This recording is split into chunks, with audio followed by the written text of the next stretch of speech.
So they try to sell us on the American dream. It's become to a point where the American dream is not attainable for us anymore. The thing is, our education could be better. They don't teach us how to manage money. They don't teach you about taxes, They don't teach us about taxes, but if you file it wrong, they want to charge you. Or send you to jail. Parenting is a full-time job. Parenting doesn't care if you work 12 hours, right? You still have to be a parent. You still have to take care of your sick child. You still have to invest in them and teach them and develop your child. Marriage, the hot topic of marriage. How long is that together? I don't know how to... You don't know the math. Okay.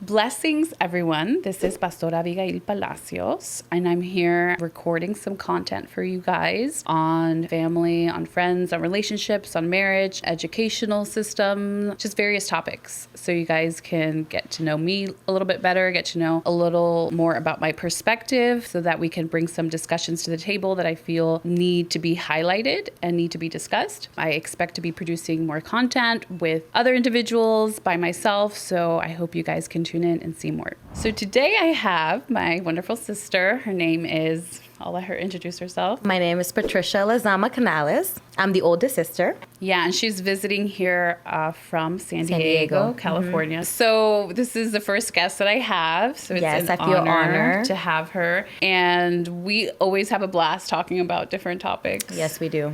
And I think we've had various conversations about different things and just wanting to bring that to the spotlight. We are Hispanics. Yes. So heritage, our dad is from Honduras and our mom is from Guatemala. And so there's a lot that we want to bring culturally to this particular episode. All right, so the first topic that we're going to talk about today is parenting and parenting styles. Mm-hmm. So I'm a mom myself. I have a 3-year-old daughter. Her name is Ayla. And my sister. I have 2 boys. My oldest is Justin, and my little one is Jaden. And I'll have a bonus child, and his name is Nick. And yeah, so we've had a lot of conversations about different parenting styles, and we've kind of seen the methods that work for us and the things that we like to apply to our specific children. Yes. And so with that topic opened up, I would say, let's talk about gentle parenting, which seems to be the modern trend now. It's the modern thing now. In the past, 5, 6, 7 years, I think. I think so. My oldest is Justin. Like I said, he's 13 years old. I love the whole concept of gentle parenting. I don't strictly use gentle parenting. I think it has to be a balance. I feel like as they get older, it is easier for you to communicate to them and ask them more of things gently. But I do think there's also times where there has to be a little bit of a discipline in play. That's what I believe. That's what I've agreed to.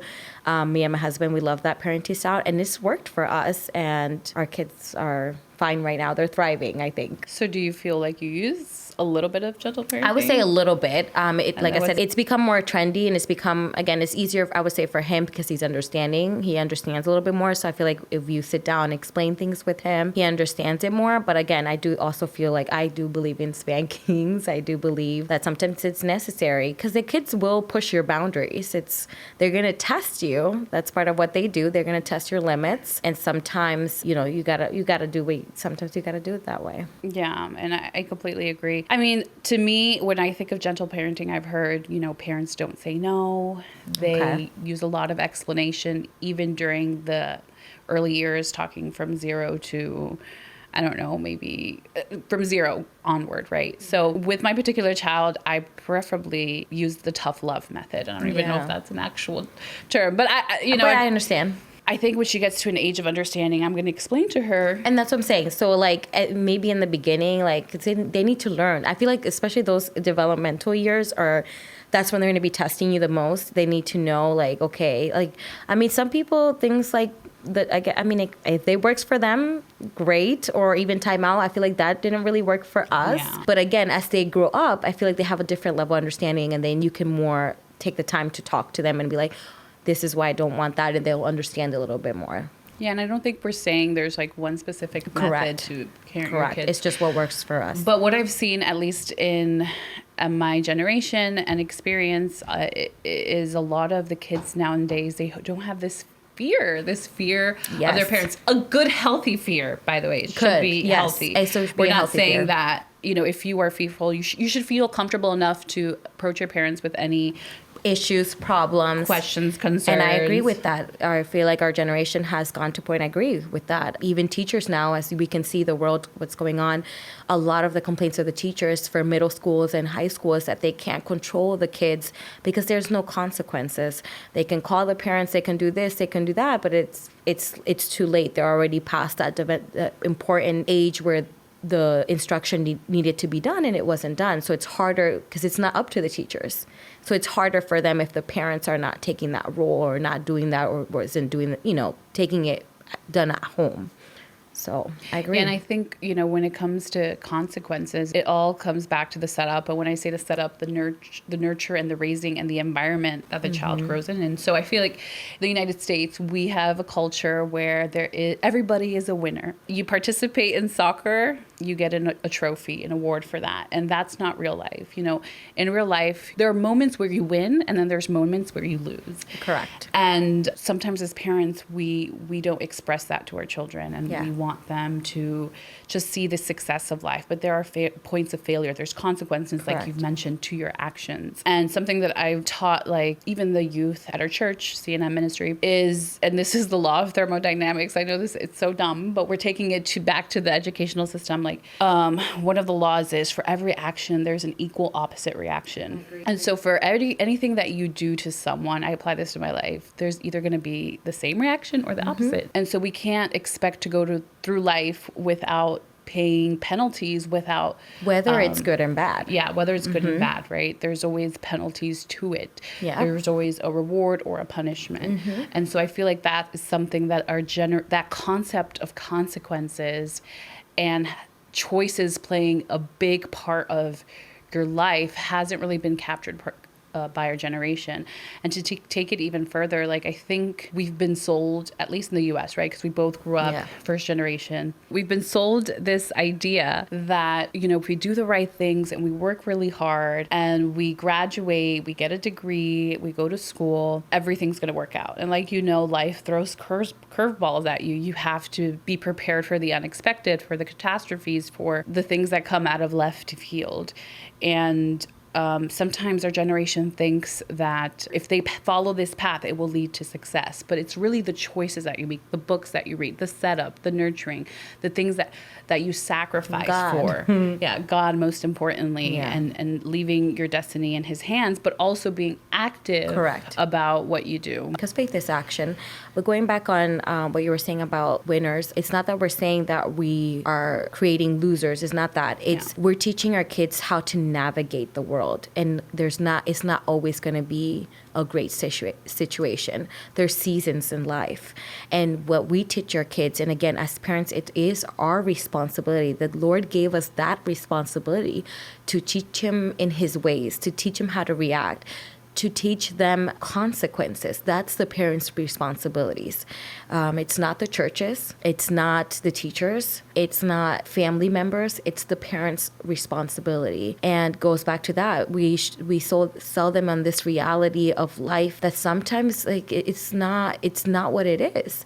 And sometimes we paint it like you said, success, and that in a certain way, and that's happening. But sometimes success looks different for everyone, and happiness looks different for everyone. So I do agree with that. Yeah, I think we were talking about this before. You said happiness is a choice, and Yes. everyone has their own perspective of that. But I do, to your point of, so we grew up in the church, and this is something that we see, I guess, in our generation, that a lot of our parents or friends of our parents, or even parents that we know of, really rely solely on the church to educate their children. Yeah. And it shouldn't be that way. Like, our educational system, church counseling or church community events and services come secondary to the household parenting. It's more like a reinforcement, a confirmation, but the main responsibility is on the parents. Right. Yeah. And then I understand that it takes a community to raise a village. And that's why, you have your pastor, your church leaders, you have counselors from school, therapists, you have all these resources, right, disposable to you. But at the same time, you need the parent to be the primary contact, working with the child on a weekly, even daily basis to really develop the character of the child. And not depend on these secondary complementary resources that are really there to really support the foundation that you already established with your family. Yeah, I agree. Yeah. And so when it comes to your family, how do you particularly run your household and teach your kids, I guess? So like we were mentioning before, me and my husband, we have very similar beliefs in raising our kids. And I feel like that's what's helped us out all these, this years, that we don't clash in what we both see for our kids. Our dad had taught us prophesying, talking over our kids, what their future is going to be. So we do that. Justin, like I said, is growing up. We are taking him to church. We try to have conversations about the Lord. They have questions. We try to answer. What we were trying to implement more this upcoming year would be a little bit more of what we were talking about earlier, of one-on-one. And one-on-one Bible teaching with them, because especially I have a age gap with Justin and Jaden, so 4 years apart. So the way that Justin will understand the Bible would be a little bit different than how Jaden is understanding the Bible. So a little bit of one-on-one. And like the verse says, it's a verse in Proverbs, and I'm just going to pull it up here. It's Proverbs 22:6, and it says, "Train up a child in the way he should go, teaching him to seek God's wisdom and will for his abilities and talents. Even when he is old, he will not depart from it." So my thing now is Justin will be entering high school soon. And eventually I have to face the reality that he'll be going off to college. I mean, that's my goal, hope. We'll see how it comes, but he's not going to live with me forever. So these are the times, the precious times, that I need to sit down, teach him, because he will be out of my house. He will be out of my protection, my coverage, going back to the consequences.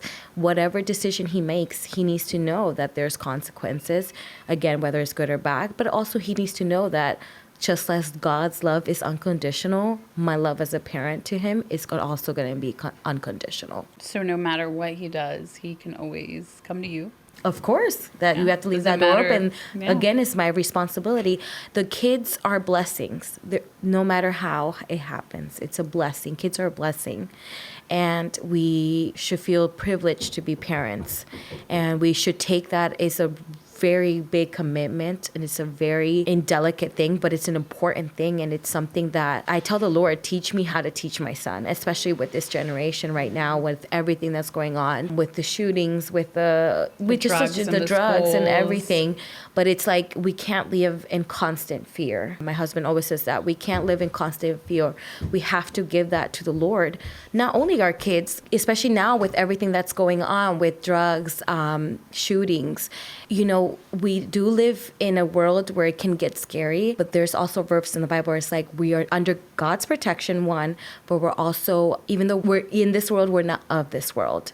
So it's like we can't live in that constant fear all the time about, our kids being out of our house. But I feel like we would feel more comfortable if we're instructing our kids the right way. Then I feel more comfortable. And again, still giving them to the Lord, that they can go out in the world, like we were saying earlier, and be light in the world. And that's ultimately the goal, for them to be light in the world, for them to be happy, for them to know their purpose, because we all have purpose in this world. God created us for a reason, and for them to be able to figure out that reason and to excel in that reason and their purpose in life. that, like, for me, that would be a great reward to see Justin, Jaden, and Nick like that, realizing their dreams, reaching their goals, and being successful in life. Like being a support system. Correct. For them, yeah. The way I see running a family is it should be run like a business. And this is heavily tied to our education system, which we'll talk about. I mean, hopefully we can talk about that later today. But as a family, you know, I've been in corporate America for about 8 years, and I've seen a lot of good management strategies there, and I've seen the success of how to start something and finish it. Yeah. And part of starting something and finishing it is having these check-ins, having these family meetings, whether it's weekly or monthly or whatever, and having goals. Like, as a family, what's your goal? As an individual, what's your goal? And who's keeping you accountable? Obviously, in this case, the parents are keeping the kids accountable. And in some instances, if you want to have your child keep you accountable in maybe losing weight or something small so that they can learn what that looks like, you can do so as well. But I didn't see that, you know, growing up. Yes, we did not. We both didn't. We grew up in the same house. We didn't see that. We didn't see that. But I think that would be, you know, once my daughter grows a little bit older, that's something I would like to do, have some weekly or monthly check-ins, have spiritual goals, have physical goals, and have business or goals, or, you know, any type of aspirations that she wants to reach, have those, and making sure that I keep her accountable and that she's reaching these milestones. I think that's a big part of developing your child and leading them towards the right path. I have never thought about it like that, but I love that idea of seeing a family, or kind of that section, as a business. And it goes back to what you were saying about the educational system. Unfortunately, they don't teach us everything that's life skills or essentials. But that's why it goes back to, sometimes these things we need to take control of that, and as parents, and take the role of teaching our kids that, so that they can be, like you said, to reach their milestones and move on in life and move forward and for the future. So I guess the next topic here is our educational system. And again, we're first generations. We grew up here in Virginia, going to a private school, Christian private school, because, you know, we're Christians. That's what we were raised in. Our parents are pastors. And then myself and my younger brother, Michael, we ended up moving into a public school later on. Yeah, so we're a set of 4 siblings. So the 2 oldest, me and my brother after me, we graduated from private school, but then it was a lot. We got exposure to the public school. I mean, my thoughts are this. Like, I feel like our educational system fails us in a lot of ways. A lot of ways. A lot. You can see we feel a certain way about that. And I think this generation's a little bit woke about it. Most of them. Gen Z is the new one. I feel like Gen Z, they're pretty aware of that. So I like that. And they're actually, maybe some of them are not even graduating high school. Yeah, so they're, but I like that. It goes back to what we were saying, though, because they're finding their happiness in their own way. They're finding their successes their own way. They're finding different avenues to make money, and they understand that having a college degree isn't everything. I mean, it's a great backup plan. Yeah, I mean, but as long as they're investing. But anyways, they're doing great. So yeah, my thing is this: like, I feel like in the United States, I mean, it could just be pretty. Because we live here. Because we live here, yeah. Essentially, I think we're just raised to believe, again, this is the path that you have to follow. So they try to sell us on the American dream, and then it's become to a point where, with everything that's going on, it's like the American dream is not attainable for us anymore. Graduating this day and age with a bachelor's, it's super hard. It's hard to make 6 figures. If you do, it takes a couple years. Into debt, and then it's hard to find a job. It's just the new car, the latest. So it's car, not the same iPhone. as it was before for our parents, our generation before. So that American dream is no longer something that, like we said, is attainable. So then we have, like, they don't teach us how to manage money. Banking they don't teach us the essentials of taxes. They don't teach you about taxes, they don't teach you about taxes, but if you file it wrong, they want to charge you. Or send you to jail. Buying a house. They don't teach us how to be parents. They don't teach us how to invest. They don't teach us how to... There's a lot of things. I mean, they teach us how to manage our nutrition, but those classes could be better. I don't know about that. The thing is, our education could be better. Yeah, our educational system could be better, and it's like, 10 years behind, I honestly feel. Yeah. Other countries, I know China has a system where they scout the children when they're younger, like in elementary school, and if they see they're specialized in a specific area, like let's say a good kid is good in science, right? Or math. Yeah. When he goes to middle school and high school, that's the only thing he's doing. So that by the time he grows up, What if they change their mind? I know. I mean, it's probably not the best thing. But what I'm saying is there needs to be more. But also, I feel like now, due to the same thing, a lot of people have done homeschooling. I mean, I don't know if I would do that. I'm not, but actually, I know I want to do that. That would be a good option. My kids are halfway grown, so I don't think I will do that. But then like we were talking earlier, that's why the rest of the stuff will fall on me though to teach my son. So we are gonna open him, a credit card. We are gonna charge him like mini rent. Because again, we're trying to prepare him for the world. Yeah, of life. Okay, like we were saying before, we both grew up in the private school. So what was your experience in the private school system? Well, I guess my pro for the private school system is we had Bible and we had like our church and our Bible worship and our Bible church. So they incorporated. Everyone was a Christian. Yeah, our teachers were Christians. Incorporated a lot of Christian topics, values and principles. Yes. The downside for me was it was very small, so I got used to like small classroom setups. So I feel like I'm more comfortable with like smaller classroom or one-on-one with my teacher. I didn't put my kids in private school. They're in public school, and I still feel like they're fine. I mean, I had a similar experience. I feel like in private schools, there was a lot of smaller settings. So a lot of one-on-one interactions with teachers, which I really enjoyed. And so going into the real world, it was a little bit hard for me to be around larger groups and present in larger settings. The other thing that I really enjoyed at private school, I felt like it was so multicultural. Like I saw a lot of races and ethnicities and colors, and you didn't think twice about being someone's friend. Yeah. But again, I went to public school for the last 3 years of my educational experience in high school, and there was a lot of separation when it comes to races and ethnicities, and that's when I started to see a lot of discrimination and experience a lot of racism, which it was non-existent for me in a private school. Agreed. And also just people a lot of rejection, people not wanting to be your friends, or people who were in different class systems. So again, in private school, we're all wearing the same clothes. Yes. Yeah, I mean, in some instances, you knew who were the rich friends you had, and who weren't. And I guess the other thing when it comes to private schools is I felt like I was super protected from the outside world and what was going on. Yes, we were in a bubble. I agree with that. Yes, a bubble, which is a good. I felt like it was a good bubble. I liked it, but then when I actually got to go to Nova, because I did take some college courses there, it was like totally, like I felt like I was in a totally different world, which I imagine would happen with you when you transition to private. I'm assuming. I felt like the curriculum was different. Yeah, for sure.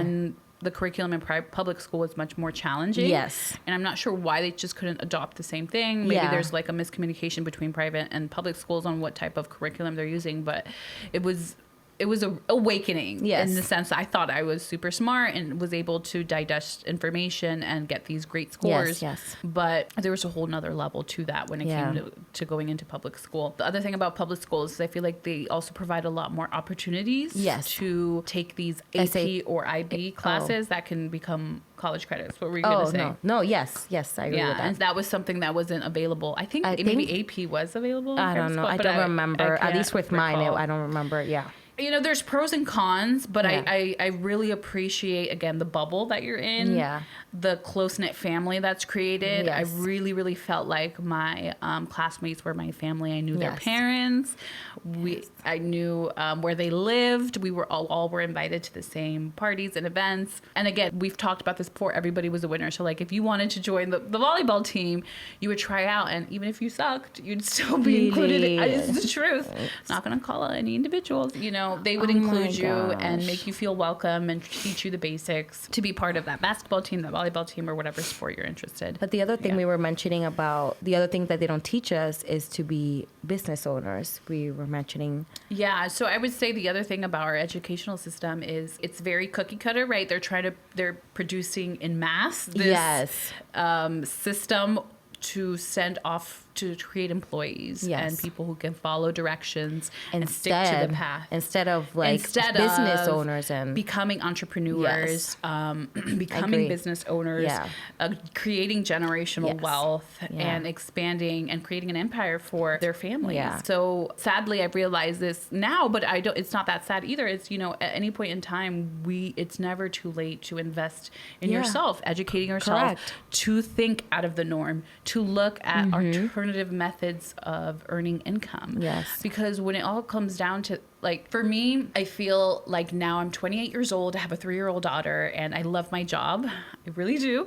But I would love to spend more time with my daughter. Of course. And I would love to do things that I enjoy. And I'm in there too. Like, I don't want to be consumed by a job. Obviously, we need income. We need, but I eventually do want to become a business owner. Eventually, again, making time for my kids, generational wealth. But it's like, again, you want to prioritize what is important to you. And sometimes it's not working a 9-to-5 job. It's not a corporate America. It's being available for your children. Yeah. For your husband, so your marriage doesn't die. For God. For God. For other things that you love that will contribute to your happiness, to your self-care, to your success. But like I said, we were saying earlier, it goes back to, we were sold on this idea of the American dream, the American living, but it's like, it's not what it should be, or it's not. And that American dream was the husband went to work and the Yeah, wife would stay at home. And that's not feasible right now. I don't even think it was, because that's a lot. I mean, being a stay-at-home mom is hard too. Like, all the props to all those moms, single parents, like, that didn't have that option.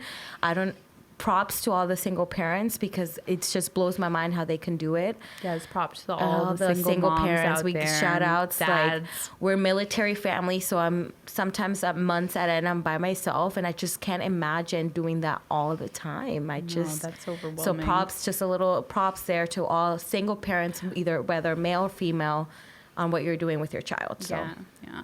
Going back to the American dream, I think from the traditionally, again, the man would go to work, Yes. the woman would stay home. And after World War II, I think, is where we saw that shift, where the women were started going into the workforce. Yes. And so at this point in time, we have both parents sometimes Yes. working at the same time. And so personally for me, as I look into new relationships in the future, I would love for myself and my spouse to be financially independent, because I think having that foundation will really free up our time so we can parent or be active parents. And I agree.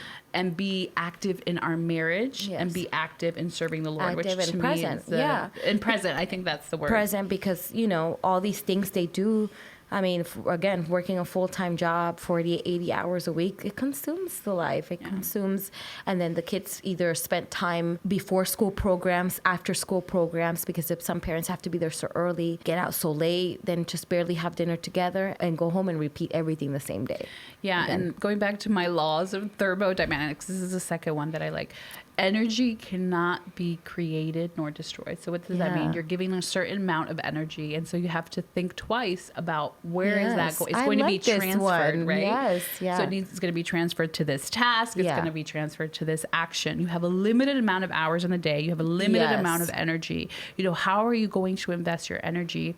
And where, and with who? With who, yes. And so that's why I think the years between 14 to maybe 25 are vital, even 30. Yeah. When setting your life up for success, and again, success can look differently for people, but for me, I think financial freedom is a big part of success, because if you can be financially free, then your time is free to do what you want with the people that you want to do it with. I agree with that. I am in that with my husband as well. We do want to be financially free, and not even including in there, hopefully retiring in a good way too, not depending on a system. But again, that all comes with preparing yourself, educating yourself. If the school system wasn't able to do it, unfortunately, I mean, we would love to see that change, is what we're trying to say. We would love to see that change. Yeah, because we're not just talking like, oh, America sucks. That's not what we're saying. No, because there's great opportunities here, but it would be nice. And that's why we were talking about the Gen Z, that Gen Z generation, they're trying to, they're pushing the work from home. They're pushing the alternative methods of investing and making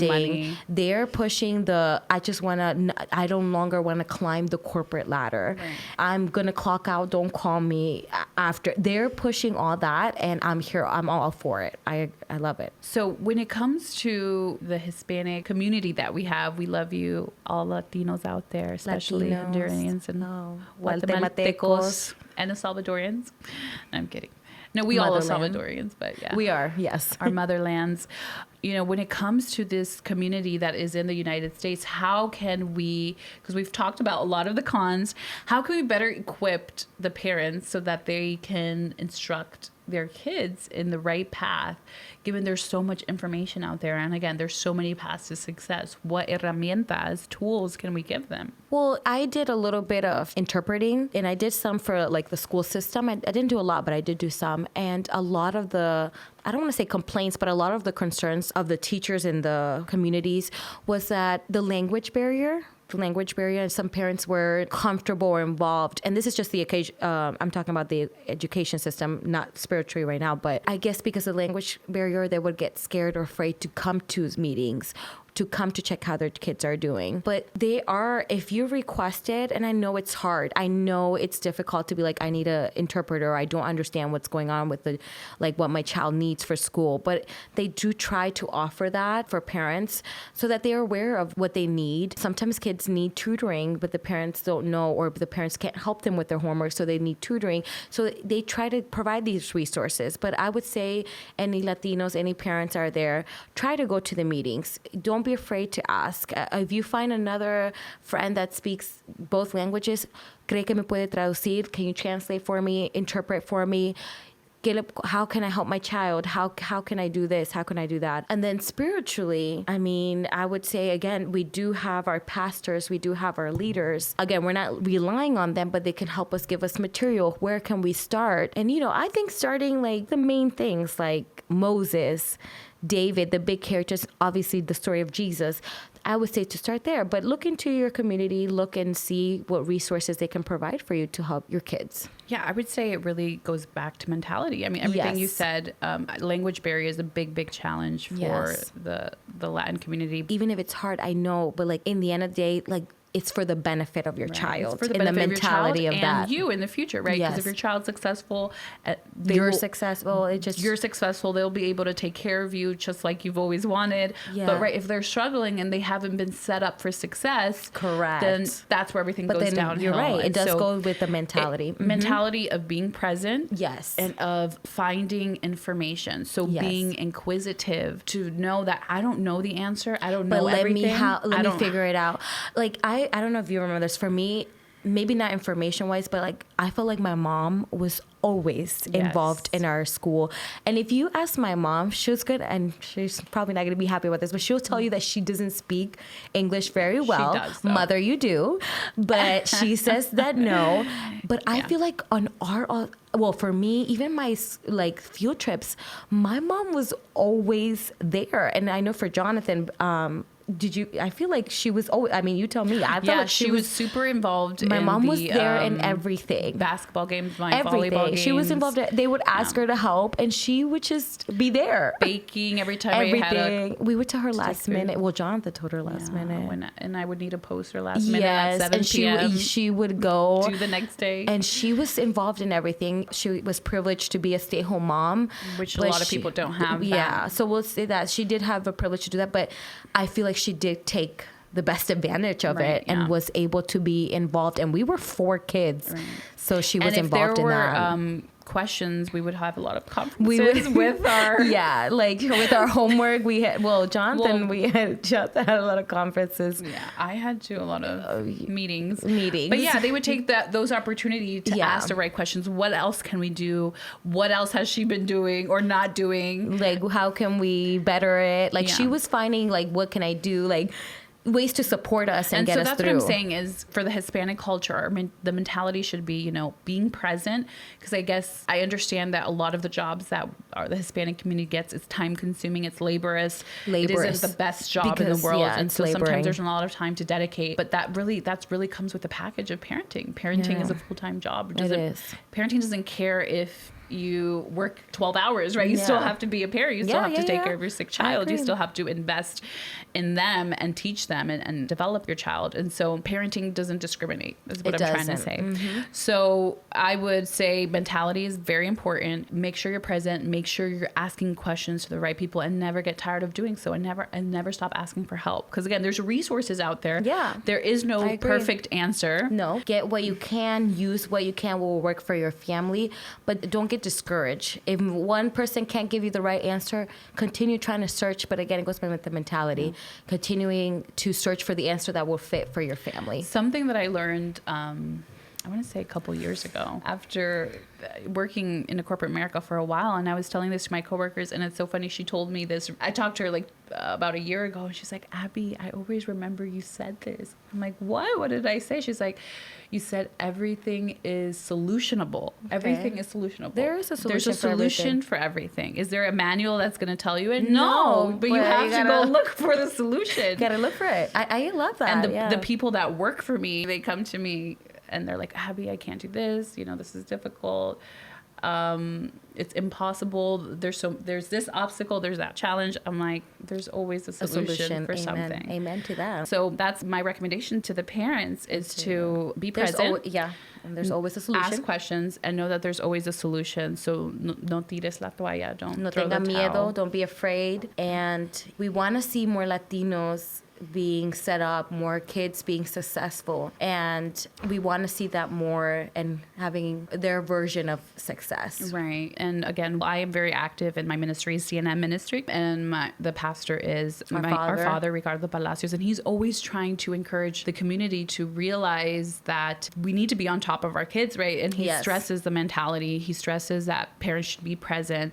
And we're always, if there's something I find out about working groups or opportunities for the youth or internships, I always speak up and vocalize it. And then if he hears something about the legal system, legal laws and legal changes, he tells that to the community. So we're always just trying to bring information forth. And so I guess that's the call out for any other Hispanics who are privy to information that might be of use to others. Bring that to the attention of the community, because information can be power. And it can be transferred to the right people by voice, and it will get to the right person, and that person's, it could land to two people, and one person might be more inquisitive than the other, and one might take the opportunity versus the other one. So the whole point is to get it out there and get people active and involved. Agreed. All right, so let's talk about marriage, the hot topic of marriage. The hot topic of marriage. Both have been married. I'm married. She's still married. Married. Yeah, she's married. Marriage is a long topic. But it's a long topic. We'll talk about some points. But that let us know if you guys want more. We can probably do a second part on that. Yeah. So a lot of these topics, we're really touching them high level. And just let us know. Because we're just taking advantage of this quick trip she took. I don't know how quick it is, but just let us know and we'll figure something out. But we are going to talk about marriage. I've been married with my husband, Manuel, for about 13 years. Long time. I was married very young. But you've known him for longer than that. And I've known him longer than that. So we known each other since I was about 13, probably started dating about 14. And then got pregnant. How long is that together? I don't know how to... You don't know the math. Okay. I can't. Basically, they've been together. We grew up together. Childhood lovers to grown to adulthood, and here we are with 3 beautiful kids. And you got pregnant? Yep. I got pregnant young. I had my kid at 19, married at 20. My first child married at 20, and here we are. And then my second child at 23. Yeah, I was married at 25, had a kid around 26. So what would you say makes a marriage successful?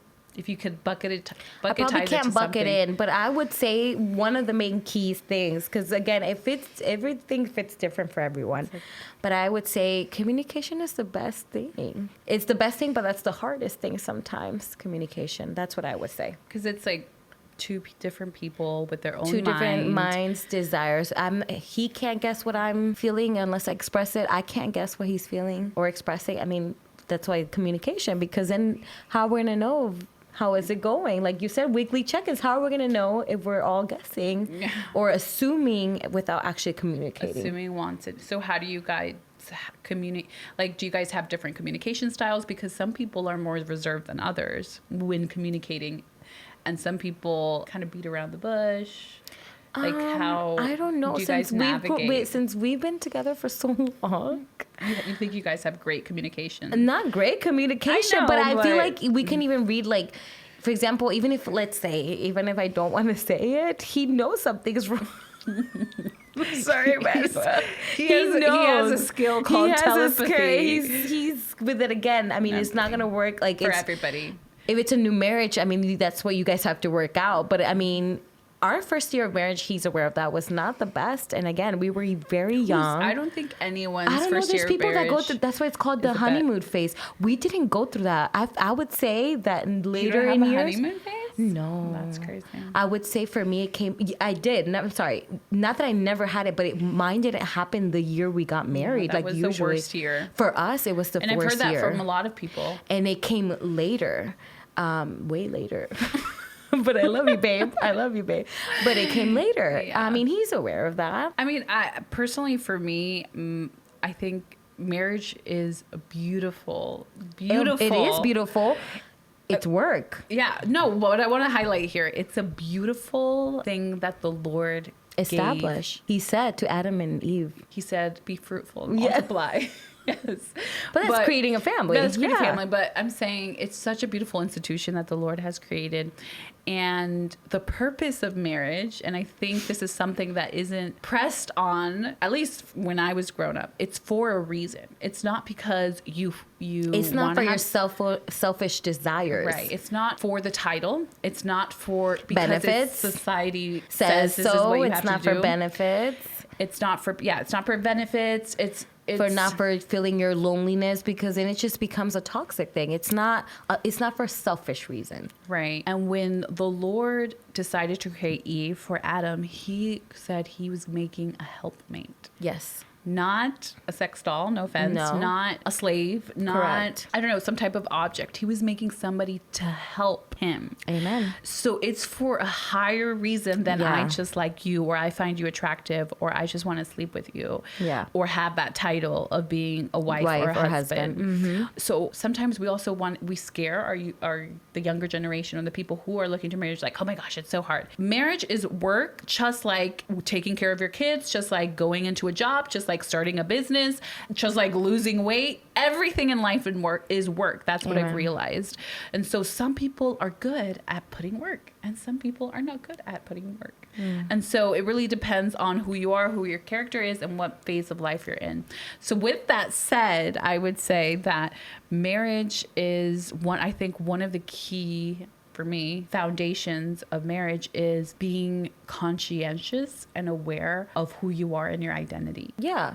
But that's what I'm saying. It's not one thing. It doesn't Right. constitute It's not one thing, but I'm saying we're talking about what makes a marriage successful. But yes, because the other issue with that, not issue with that, but I'm saying issue with marriages breaking apart is that people are trying to find happiness from the other partner. Right. And me and always talk about that, because he's always told me, like, I can give you the world, but if you're not happy, I can't make him happy. And that's where it falls. You have to be secure in your identity in Christ, your happiness in the Lord. Yeah. Because it's temporary. I mean, we're humans. They're going to annoy you. They're going to fail. We're all humans. We're going to fail. And then that's one of the big issues that people think, oh, I'm going to get with someone because I'm going to be happy. And I know you said, like, they make it seem hard. I mean, it is hard. It is hard. Grew It's up, very hard. I thought that it was easy. And here I am at 20 years old. Let me get married. And then it was like not what I expected. It's work. It's work. But the thing is, I think a lot of, at least growing up, I didn't realize a lot of things were work. Does that make sense? Oh, so when I came to the yes. realization That it takes, that work is in every area of your life, life. it was a Sister. huge wake up call. And I Yeah. think that if you understand that, you're gonna Be success. more, Yes, I agree.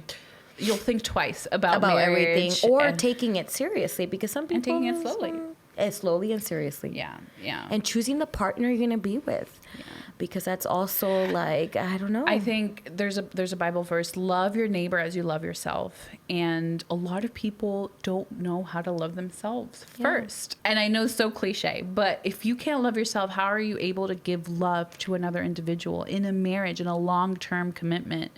But that's why it says, like, that's why they say it has to be someone who's fully loves himself, who's Who's fully complete. happy, and not looking it for each other like opposites. It has to be both of their cups have to be full. Yes. to Overflowing, actually. so that when the kids come with everything, it just overflows through the household. Right. Yeah. Yeah. And so I guess the key thing, like I said, awareness, conscientiousness, and identity in Christ, not in, my accolades and who I am and my personality and how I look, but How in much the money Lord. make? It doesn't do all that. Yeah, how much money you make. It's really your identity is in the Lord. So we had a great discussion. Yes, we did. Let us know if you guys want to hear more. Again, we barely touched the surface, but leave a comment And subscribe. And thank you, Abigail, my sister, for having me as a guest. Of course. No, Hopefully thank she you invites for me coming. again, you guys. I guess the next question is, when are you coming? I don't back? know. You should come and visit me All right, well, maybe we'll do something when I go in visit her. California, guys. Hopefully. Hopefully, if you enjoyed this, let us know. Yes. Leave a comment. Yes. Subscribe. Yes. We'll be creating more content. If you Yes. want content in Spanish, let us Let us know. So, thanks again.